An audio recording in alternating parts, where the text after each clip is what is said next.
A907 Cordzero stick vacuum by LG.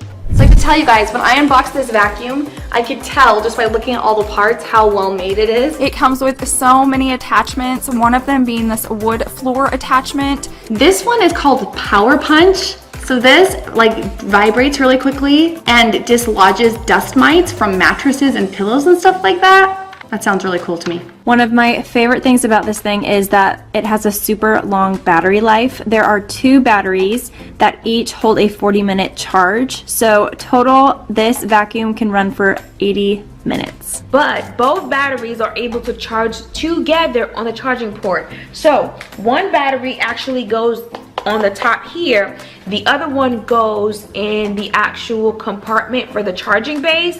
So there's 3 different ways that you can store this vacuum. You can store it on the stand, just like this. You can also detach this top part and actually mount it onto your wall, which is cool. One thing that is key is the adjustable pole length. The adjustable pole length allows for more flexibility with accommodation to your height. There's also a one-touch control, so you can turn the vacuum on and off with just the touch of a thumb. I also love that this has washable cyclones and filters, because that just seems like really efficient. It comes with 2 filters and then you literally wash them and reuse them. I could just rinse it out and it's perfectly clean and ready to go for the next clean. This vacuum is so pretty.